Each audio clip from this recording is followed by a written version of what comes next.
श्री राधा कृष्णाभ्याम नमः। भगवान श्री कृष्ण की कथाओं का आश्रय लेने वाले भक्तजनों, मैं संध्या रानी महात्मा वेद व्यास जी एवं गुरुजनों की आज्ञा से श्रीमद् भागवत महापुराण के छठे स्कंद के अध्याय 1 को आरंभ करती हूँ।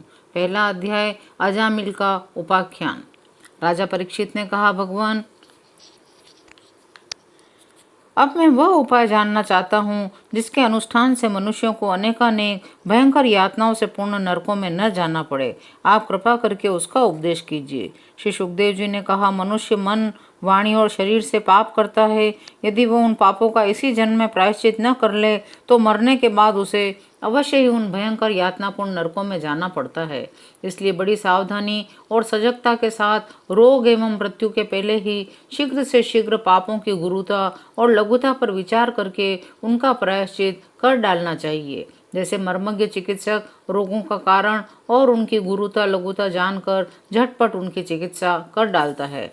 राजा परीक्षित ने पूछा, भगवान, मनुष्य कभी तो प्रायश्चित आदि के द्वारा पापों से छुटकारा पा लेता है, कभी फिर उन्हें ही करने लगता है। ऐसी स्थिति में मैं समझता हूँ जैसे स्नान करने के बाद धूल डाल देने के कारण हाथी का स्नान व्यर्थ हो जाता है, वैसे ही मनुष्य का प्रायश्चित करना भी व्यर्थ ही है। श्री सुखदेव जी ने कहा, वस्तुतः कर्म के द्वारा ही कर्म का निर्बीज नाश नहीं होता, क्योंकि कर्म का अधिकारी अज्ञानी है। अज्ञान रहते पाप वासनाएं सर्वथा नहीं मिट सकती, इसलिए सच्चा प्रायश्चित तो तत्व ज्ञान ही है। जो पुरुष केवल सुपथ्य का ही सेवन करता है उसे रोग अपने वश में नहीं कर सकते। वैसे ही परीक्षित, जो पुरुष नियमों का पालन करता है वह धीरे धीरे पाप वासनाओं से मुक्त होकर कल्याणप्रद तत्व ज्ञान प्राप्त करने में समर्थ होता है। भगवान के शरण में रहने वाले भक्तजन जो बिरले ही होते हैं, केवल भक्ति के द्वारा अपने सारे पापों को उसी प्रकार भस्म कर देते हैं जैसे सूर्य कोहरे को। जिन्होंने अपने भगवत गुणानुरागी मन मधुकर को भगवान श्री कृष्ण के चरणाविंद मकरंद का एक बार पान करा दिया, उन्होंने सारे प्रायश्चित कर लिए। वे स्वप्न में भी यमराज और उनके पाशधारी दूतों को नहीं देखते, फिर नरक की तो बात ही क्या है। परीक्षित, इस विषय में महात्मा लोग एक प्राचीन इतिहास कहा करते हैं। उसमें भगवान विष्णु और यमराज के दूतों का संवाद है। तुम मुझसे उसे सुनो। कान्यकुब्ज नगर कन्नौज में एक दासीपति ब्राह्मण रहता था। उसका नाम था अजामिल। दासी के संसर्ग से दूषित होने के कारण उसका सदाचार नष्ट हो चुका था। वह पतित कभी बटोइयों को बांधकर उन्हें लूट लेता, कभी लोगों को जुए के छल से हरा देता, किसी का धन धोखाधड़ी से ले लेता तो किसी का चुरा लेता। इस प्रकार अत्यंत निंदनीय वृत्ति का आश्रय लेकर वह अपने कुटुंब का पेट भरता था और दूसरे प्राणियों को बहुत ही सताता था। परीक्षित, इसी प्रकार वह वहां रहकर दासी के बच्चों का लालन पालन करता रहा। इस प्रकार उसकी आयु का बहुत बड़ा भाग 88 वर्ष बीत गए। बूढ़े अजामिल के 10 पुत्र थे। उनमें सबसे छोटे का नाम था नारायण। माँ बाप उसे बहुत प्यार करते थे। वृद्ध अजामिल ने अत्यंत मोह के कारण अपना संपूर्ण हृदय अपने बच्चे नारायण को सौंप दिया था। वह अपने बच्चे की तोतली बोली सुन सुनकर तथा बाल सुलभ खेल देख देख कर फूला नहीं समाता था। अजामिल बालक के स्नेह बंधन में बंध गया था। जब वह खाता तो उसे भी खिलाता, जब पानी पीता तो उसे भी पिलाता।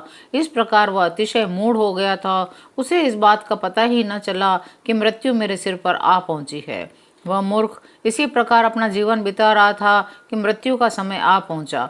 अब वह अपने बालक नारायण के संबंध में ही सोचने विचारने लगा। इतने में ही अजामिल ने देखा कि उसे ले जाने के लिए अत्यंत भयावह 3 यमदूत आए हैं। उनके हाथों में फांसी है, मुंह टेढ़े टेढ़े हैं, शरीर के रोए खड़े हुए हैं। उस समय बालक नारायण वहां से कुछ दूरी पर खेल रहा था। यमदूतों को देखकर अजामिल अत्यंत व्याकुल हो गया। उसने बहुत ऊंचे स्वर से पुकारा, नारायण नारायण नारायण।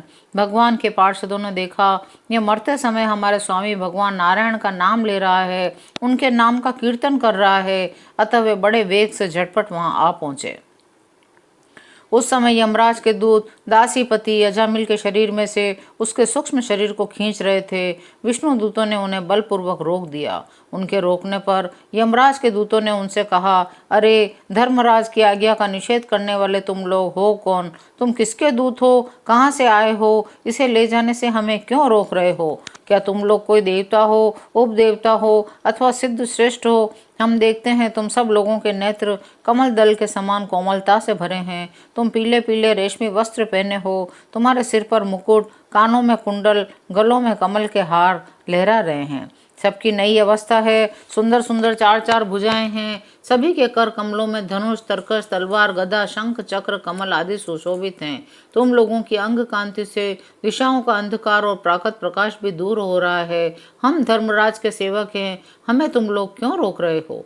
श्री सुखदेव जी कहते हैं, परीक्षित, जब यमदूतों ने इस प्रकार कहा तब भगवान नारायण के आज्ञाकारी पार्षदों ने हंसकर मेघ के समान गंभीर वाणी से उनके प्रति यूं कहा, यमदूतों, यदि तुम लोग सचमुच धर्मराज के अधिकारी आज्ञाकारी हो तो हमें धर्म का लक्षण और धर्म का तत्व सुनाओ। दंड किस प्रकार दिया जाता है? दंड का पात्र कौन है? मनुष्यों में सभी पापाचारी दंडनीय हैं अथवा उनमें से कुछ ही?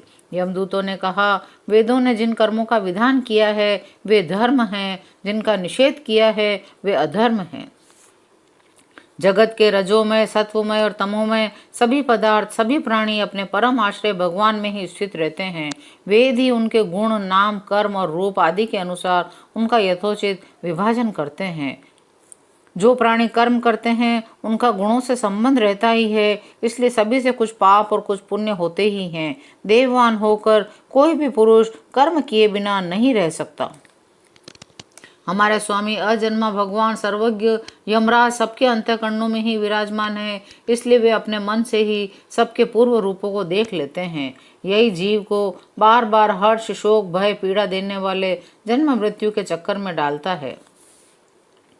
जीव का यह 16 कला और सत्वादि 3 गुणों वाला लिंग शरीर अनादि है। जो जीव अज्ञानवश काम, क्रोध, लोभ, मोह, मद, मत्सर इन 6 शत्रुओं पर विजय प्राप्त नहीं कर लेता, उसे इच्छा न रहते हुए भी विभिन्न वासनाओं के अनुसार अनेकों कर्म करने पड़ते हैं। जीव अपने पूर्व जन्मों के पाप पुण्यमय संस्कारों के अनुसार स्थूल और सूक्ष्म शरीर प्राप्त करता है। उसके स्वाभाविक एवं प्रबल वासनाएं कभी उसे माता के जैसा स्त्री रूप बना देती है तो कभी पिता के जैसा पुरुष रूप बना देती है। देवताओं, आप जानते ही हैं कि यह अजामिल बड़ा शास्त्रज्ञ था। शील, सदाचार और सद्गुणों का यह खजाना था। ब्रह्मचारी, विनय, जितेंद्रिय, सत्यनिष्ठ, मंत्रवेत्ता और पवित्र भी था। इसने गुरु, अग्नि, अतिथि और वृद्ध पुरुषों की सेवा की थी। अहंकार तो इसमें था ही नहीं। यह समस्त प्राणियों का हित चाहता, उपकार करता, आवश्यकता के अनुसार ही बोलता, किसी के गुणों में दोष नहीं ढूंढता था। एक दिन यह ब्राह्मण अपने पिता के आदेशानुसार वन में गया।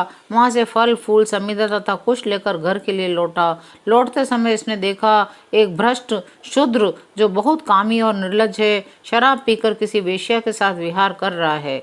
वेश्या भी शराब पीकर मतवाली हो रही है। नशे के कारण उसकी आंखें नाच रही है। वह अर्धनग्न अवस्था में हो रही है। वह शूद्र उस वेश्या के साथ कभी गाता, कभी हंसता और कभी तरह तरह की चेष्टाएं करके उसे प्रसन्न करता था। निष्पाप पुरुषों शूद्र की भुजाओं में अंगरादि कामोदीपक वस्तुएं लगी हुई थी। वह उनसे उस उल्टा का आलिंगन कर रहा था। अजामिल उन्हें इस अवस्था में देखकर सहसा मोहित और काम के वश हो गया। यद्यपि अजामिल ने अपने धैर्य और ज्ञान के अनुसार अपने काम वेग से विचलित मन को रोकने की बहुत चेष्टाएं की, परंतु पूरी शक्ति लगा देने पर भी वह अपने मन को रोकने में असमर्थ रहा। उस वेश्या को निमित्त बनाकर काम पिशाच ने अजामिल के मन को ग्रस लिया। इसकी सदाचार और शास्त्र संबंधी चेतना नष्ट हो गई। अब यह मन ही मन उसी वेश्या का चिंतन करने लगा और अपने धर्म से विमुख हो गया। अजामिल सुंदर सुंदर वस्त्र, आभूषण आदि वस्तुएं जिनसे वह प्रसन्न होती ले आता, यहाँ तक कि इसने अपने पिता की सारी संपत्ति देकर भी उसी उल्टा को रिझाया।